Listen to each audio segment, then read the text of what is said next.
non!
Mesdames et messieurs, bonjour et bienvenue dans ce petit room tour du centre culturel de Beauvechain lors des différentes représentations de la pièce Mission Florimond organisée par Vers les Étoiles et cette compagnie d'audiovisuel jeunesse.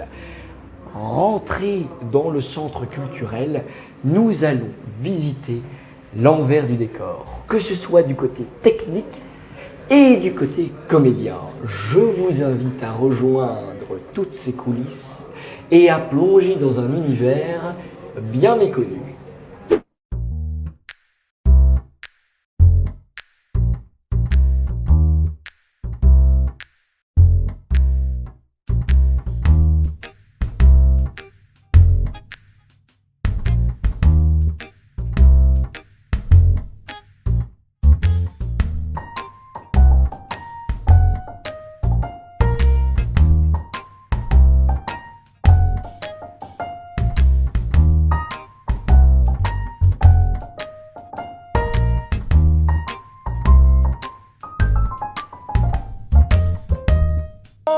Truc de fou!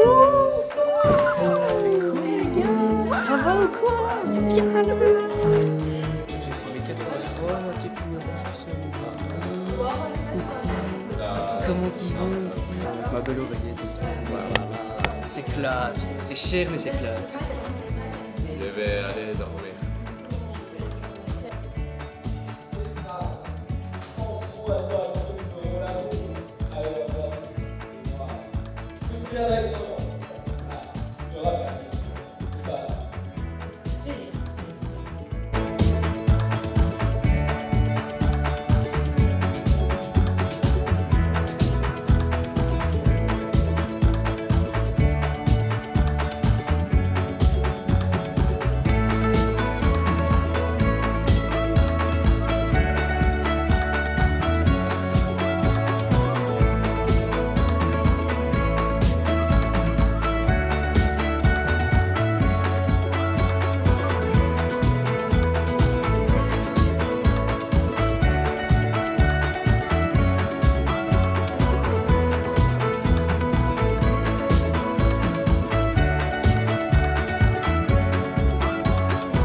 Nicolas, Oui, tu es comédien chez Vers les Étoiles depuis la 2e année déjà. exactement. Tu as commencé en tant que personnage principal lors du comptoir. Oui.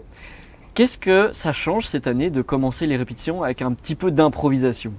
Je pense que ça peut aider un peu tout le monde, et surtout ceux qui ne pratiquent pas le théâtre habituellement, de se mettre un petit peu dans leur rôle. Ça peut les aider à travailler certains points qu'ils ne connaissent pas, et ça peut aider tout le monde, même ceux qui ont l'habitude, pour se mettre dans un personnage. Est-ce que l'improvisation a sa place lors d'une représentation?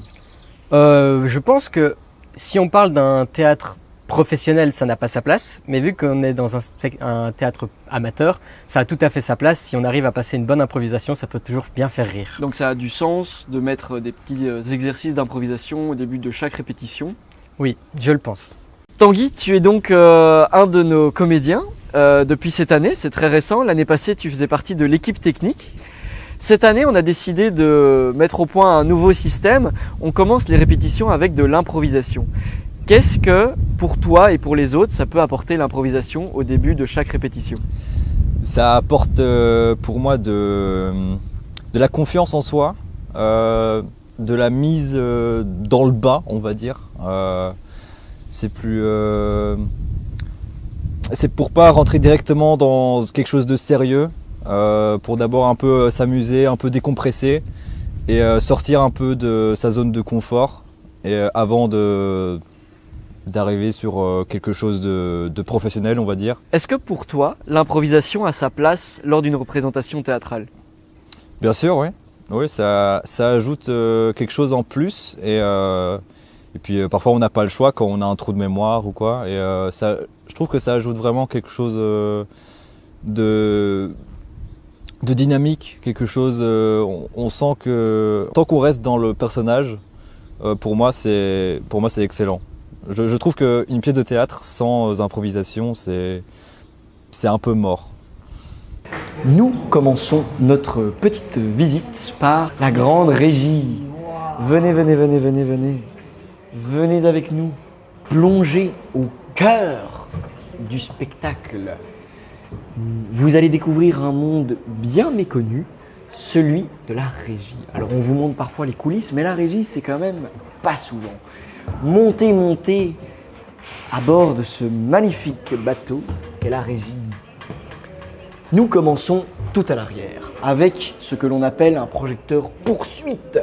Un projecteur d'une très grande puissance, celui-ci en l'occurrence 1200 watts, pour éclairer de manière optimale les comédiens qui vont jouer sur scène. Il faut savoir qu'ils aient un joli petit cercle autour d'eux et qu'ils soient bien visibles. Nous avons donc un opérateur qui va passer tout le spectacle derrière cette petite poursuite. Petite, c'est vite dit, mais voilà, de sorte à ce que nos comédiens soient parfaitement éclairés. Juste ici se trouve le véritable poste éclairage qui nous permet d'allumer ou d'éteindre la scène. Alors, nous avons plusieurs consoles à notre disposition. Nous avons d'abord cette console-ci qui nous permet de contrôler des projecteurs dits traditionnels du théâtre. Donc, d'allumer l'entièreté de la scène ou de couper l'entièreté de la scène et ainsi de pouvoir éclairer nos comédiens avec une lumière chaude et agréable à regarder. L'autre petite console qui fait un petit peu plus de lumière nous permet de contrôler ce qu'on va appeler des parts LED et qui va donner un petit peu de contraste mais aussi de couleur aux différentes scènes. Si on est en forêt, ça va être plutôt vert. Si on est à l'intérieur, ça va être plutôt blanc ou orange plus chaud. Nous continuons notre petite visite en nous rapprochant du poste son, un poste clé également lors de cette représentation puisque nos comédiens travaillent avec des micro-casques. Le premier poste est le poste ordinateur avec un stream deck qui nous permet d'envoyer des sons directement dans les enceintes sans passer par un autre programme. C'est beaucoup plus simple, c'est à portée de doigt, de sorte à ce que le show soit organisé de manière optimale et rapide, sans perdre nos sons dans tous les sens. Juste à côté se trouve notre ingénieur du son favori et notre console son que nous utilisons pour ce spectacle. Il s'agit d'une Behringer X32 compact qui nous permet d'avoir nos 12 micros directement sur une seule tranche. d'avoir notre ordinateur, d'avoir plusieurs effets et d'avoir également plusieurs retours, etc. Ce qui est très pratique d'avoir une console comme ça, puisque cette configuration nous permet d'avoir de nombreux micros et une grosse installation avec seulement un seul câble qui part jusqu'à la scène, ce qui nous permet d'être un petit peu plus délestés du poids des nombreux câbles que nous devrons emporter. Nous pouvons maintenant redescendre pour venir voir la régie vidéo. Et juste ici sont les casques, les micro-casques qu'on va appeler les casques de nos différents comédiens. Donc il y en a 10 ici et un 11e en régie en backup. Nous passons maintenant à la régie vidéo qui est composée de 3 caméras PTZ, des caméras robotisées avec ce petit contrôleur qui nous permet de faire bouger les caméras de haut en bas, gauche, droite, avec un zoom. Ces caméras permettent d'avoir une vue d'ensemble sur toute la salle, que ce soit les portes, la scène, les entrées de scène, etc. Tout ceci est contrôlé grâce à un Atem Mini Pro ISO de chez Blackmagic qui nous permet sur l'écran d'avoir une caméra 1, une caméra 2 et une caméra 3. Alors pour l'instant elles ne sont pas tout à fait programmées parce que nous sommes au début de la pièce, mais lors de la pièce ces caméras vont bouger un petit peu dans tous les sens de sorte à pouvoir capter l'entièreté du spectacle. Tout ceci est enregistré sur un disque dur, tous les micros sont enregistrés sur la console sur une clé USB et ensuite un montage sera fait pour synchroniser les flux vidéo et les flux audio pour pouvoir avoir un résultat optimal. Il y a également une 4e caméra qui se balade dans la salle, mais qui pour le moment est occupée de m'enregistrer. Axel, tu es responsable technique de Vers les Étoiles. Tu as commencé en même temps que Vers les Étoiles. En quoi ça consiste d'être chef technicien? Je fais tout. Je suis le seul qui taffe en fait dans cette boîte. Je dois déjà faire tous les plans, le portique, l'éclairage. Même là, il me demande le son. Je dois tout faire. Je dois faire les commandes. Et puis pendant les événements, j'aide à l'installation. Je gère tout ce qui est éclairage principalement parce que le son, c'est Raphaël et Arthur qui gèrent. Tout ce qui touche à la technique normalement, c'est comme le nom l'indique. Donc c'est toi qui vas encadrer toutes les équipes qui vont produire le spectacle au niveau de la technique, c'est ça? C'est ça, oui. Que font tes autres coéquipiers durant les spectacles et même en amont durant la préparation? Pour la pièce qu'on prépare, ils vont faire tout ce qui est décor. Aujourd'hui, ce que je fais, je prépare le bon de commande, histoire qu'on puisse avoir du matériel. On travaille et j'ai appris beaucoup en autonomie, en autodidacte. Après là, remplir un bon de commande, c'est écrire des numéros sur une feuille. Je pense que tout le monde pourrait le faire. Nous nous retrouvons maintenant devant le plateau de Mission Florillon, notre superbe scène. Suivez-moi, suivez-moi. Juste ici, donc, nous sommes sur scène. Nous avons plein de projecteurs autour de nous qui nous permettent d'avoir un éclairage optimal sur toute la scène. Les projecteurs sont ici devant pour éclairer en pleine face, ici de dos. Et nous avons également 2 projecteurs sur les côtés pour éclairer le centre de scène. Et comme dit précédemment, les projecteurs LED sont là pour donner plus de contraste à notre image et à notre positionnement sur scène.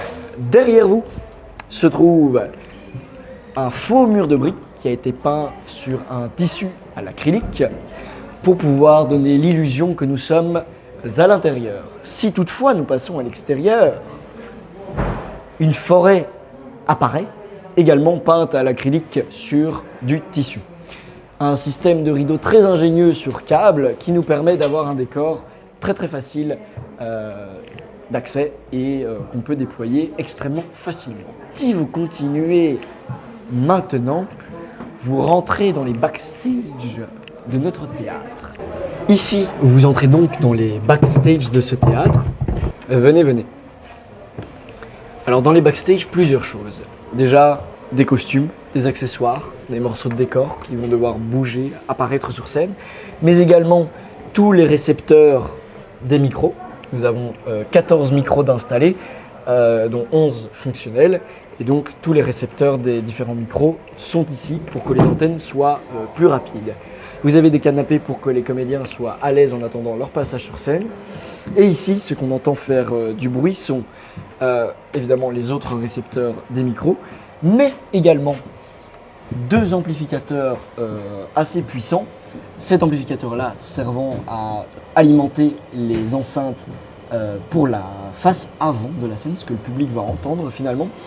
Et cet ampli-là, plus petit, pour alimenter les enceintes de retour, pour que les comédiens puissent entendre la musique, ainsi que la régie, quand la régie veut faire passer des informations. Juste ici se trouve un poste électrique avec une chapelle électrique pour donner l'électricité nécessaire au bon fonctionnement du spectacle pour les projecteurs, la régie, le son, etc.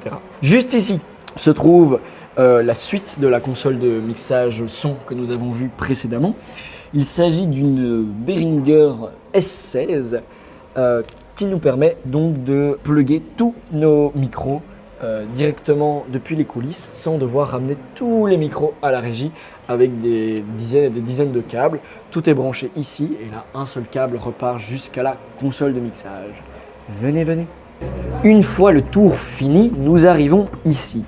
On pourrait croire que c'est un gros ordinateur, ce n'est pas du tout le cas, détrompez-vous. C'est ce que l'on appelle un bloc de puissance gradateur. Donc tous nos gros projecteurs arrivent dans ces prises munis d'un disjoncteur. Et tous ces projecteurs reçoivent un signal dit DMX, Digital Multiplexing, pour pouvoir être contrôlé depuis la régie. Tout ce bloc est contrôlé alimenté plutôt, par du 380 volts, donc du très gros voltage, pour pouvoir alimenter tous les projecteurs de manière suffisante. Venez, venez, nous repassons sur le plateau et nous allons passer dans les loges. Une partie encore plus secrète des nombreux théâtres. Nous tombons miraculeusement sur des comédiens sauvages. Désolé. Rital, pas moi comme une de tes françaises. Nous sommes donc dans les loges de notre fabuleux théâtre du Centre culturel de Beauvais-Champ avec des comédiens de type comédique. Nous avons le peintre de Mission Florimont en pleine action. Nous avons Marguerite de Vivienne en pleine inaction. Je vous fais peindre Elle se comme fait une de peindre. ces françaises. Exactement. Nous n'allons pas aller plus loin car cela reste une zone relativement secrète pour les comédiens. Et nous avons quelqu'un qui fait semblant de lire, puisque tout bon comédien est capable de faire évidemment. Voilà. Nous espérons que ce tour vous a plu, ce tour des coulisses de Mission Florimont a pu vous plaire. Je me fais voler mon chapeau et c'est là-dessus que je fais mon outro. Et j'espère qu'on se reverra très prochainement pour une nouvelle vidéo backstage ou pas. Donc tu me regardes du coup, hein? C'est bon, j'ai...